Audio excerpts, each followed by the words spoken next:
There'll be no crying. A true friend is there for you no matter what. They're there for you throughout your life. And, it's always easy. We all have friends in here. Many of you are friends of ours and friends of Beth and Matt. Actually, if you're here, you're probably a true friend.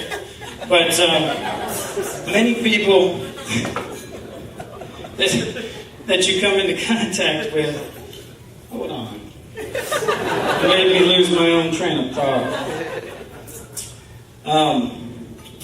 All your friends are there when it's easy. Through the good times, good friends, pretty good friends are by your side.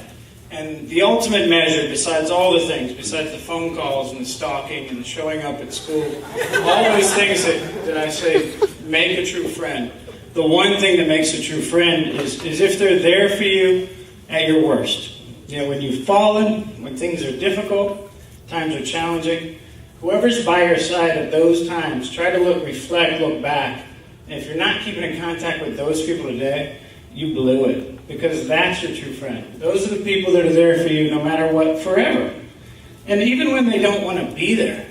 And I had dogs from college for years and years and years. And they were as important to me as most of my family members, which I love very much. But when they were dying, Matt's there. And it's like it's my grandma, and we're at the hospital at night. But he's stopping by, he's checking in, and I didn't even really realize he was there until after the fact. But who does that? Who's going to come over, drive across town, and just be there because they know you're suffering? So I appreciate everything you've done, especially when times are at their worst. And that is a true friend.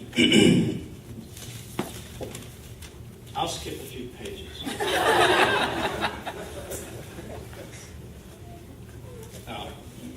Whether I've let you know it before or not, I appreciate everything that you mean to me. I appreciate you as a friend, a co-worker, and more importantly, a brother for life. And I definitely welcome the Bogart boys, so now there's 10 of us, not 9. There's 10 of us. I was the only one upstairs today that wasn't a brother. It felt kind of uncomfortable inside. And who was there for me? Matt Tanner.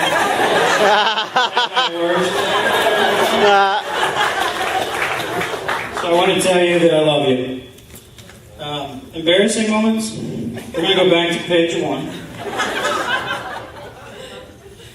And as I wrote this selflessly at 1 o'clock last night, this is the rewrite of what I had this morning. We'll do the other version later after a lot of you have gone home and gone to bed.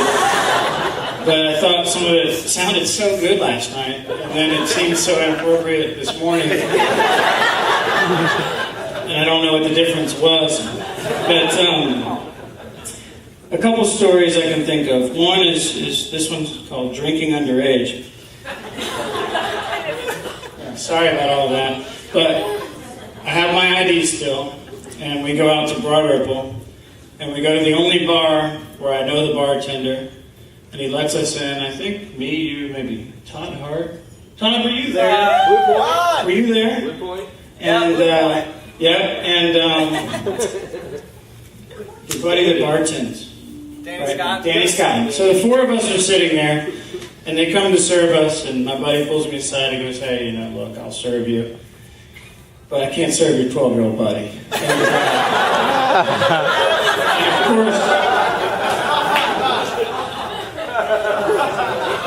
of course, I think it's hilarious. And I start rousing them. We're 16. You look like you're 12.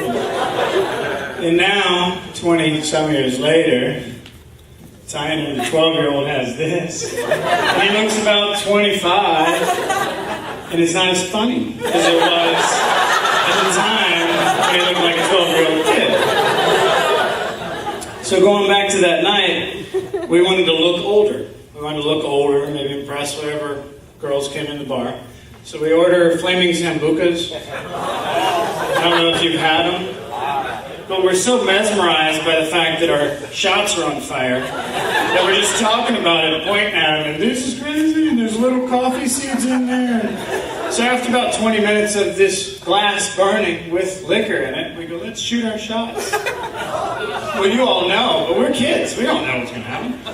So we blow them out, which we blew them out. We're not stupid. And we all simultaneously shoot our shots.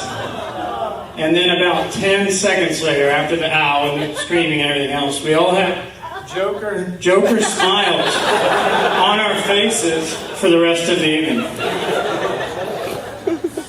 And we think we're the one that doesn't. You three look like idiots. You three look like idiots. And we're talking to women, it's just not working. We're off our game.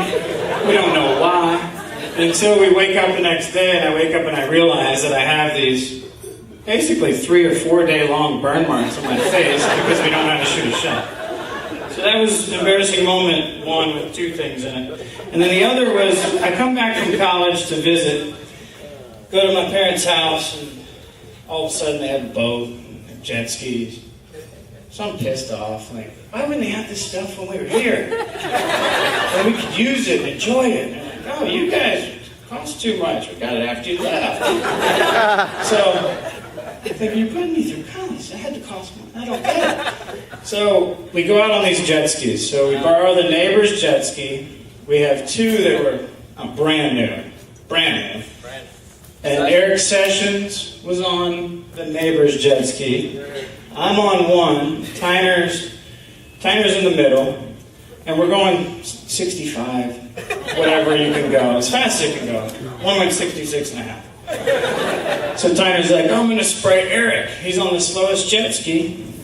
And you can correct me if I'm wrong, but I think I'm going to nail this. So Tyner sprays Eric, and Eric gets just splashed. And within that split second, I'm going, holy crap. And Tyner smacks my jet ski head on. Was it my ankle? Or your? My ankle was right there, so I pull it out where it hits. He gets pretty messed up. And then we go, okay, is everybody, we're alive, it's okay, we're in the water bobbing, and all of a sudden his jet ski, mine? His jet ski turns up and down like this. And I'm going, oh my God, turn it back over, dump the water out. And anyway, we dragged this thing into shore. We had busted the hull, our first time out on my parents' new jet skis, which explained why they waited to get the jet skis until after we left for college. So initially, we weren't going to say a thing. We were going to get it out of the water one night, and then get it to the place to fix it one day, and back in the water. Turns out that when you crack a hull of a jet ski, it's a lot longer process than that, especially at Indy Cycle and Ski. So we drop it off, and then 3 or 4 weeks later, Tyner cuts the check, Matthew cuts the check to Andy. And this is when we were pretty broke. We were right out of school, and I think he had begged, stealed, and borrowed, and got the check. I think Andy held it for a good week or so, and then finally gave it back, which was awesome. We love you for that.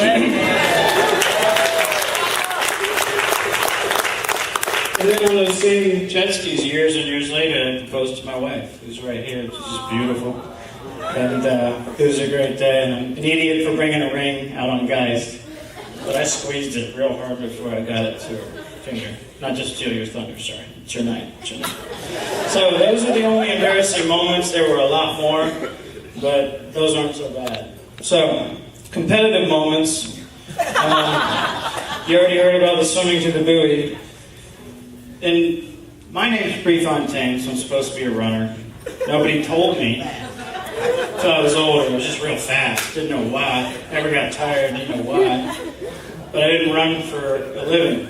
Well, Matthew was a runner in high school, middle school, went on to high school, so I'm tired of doing it. And then Nick Middleton kept doing it. Where are you at, Nick? Where's Nick? Nick's one of the fastest runners in the world. There he is. 4-minute mile. He knows he can talk trash to anyone because he can go. And I watched it at that Days Inn, whatever place down there, when they just took off running through the field. It's gone. It's gone. So Nick carried the torch and kept running, but the 2 of them would have been good competitive rivals. So Matt and I are here. I'm back in Indy, training for the Mini, and it's like 8 months out. And we're at Lifetime running 5, 6, 7 miles a night. So about 3 weeks before this knee goes out. I mean, goes out, done.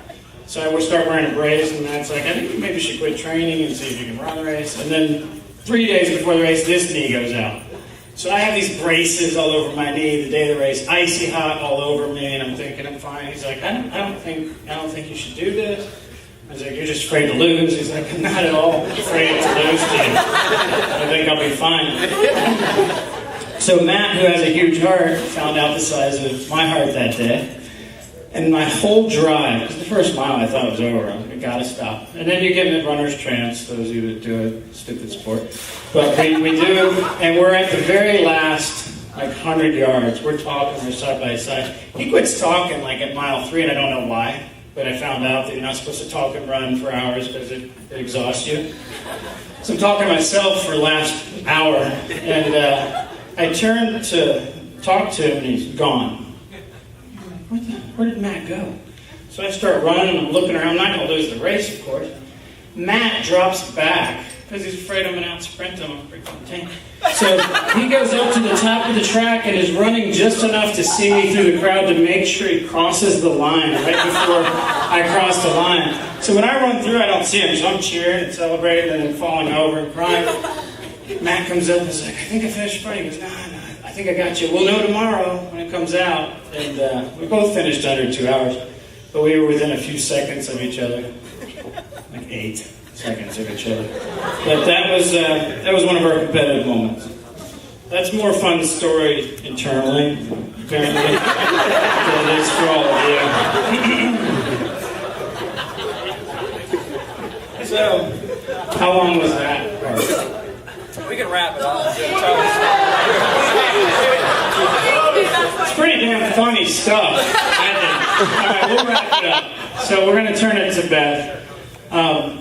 Beth, you know I love you. From the day we met you at the house, immediately I knew this could be a permanent thing. And with Matthew, to think that swim was a big deal. It's not big on permanent things. And never get married, and that's not my thing. And he met Beth, and he was sure.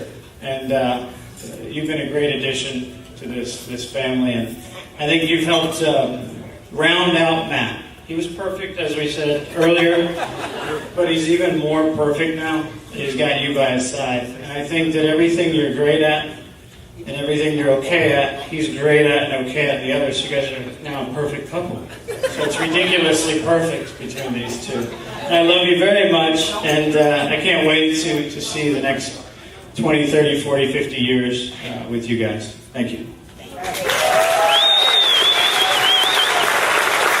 Ladies and gentlemen, Matt and Beth Tyner, first innings.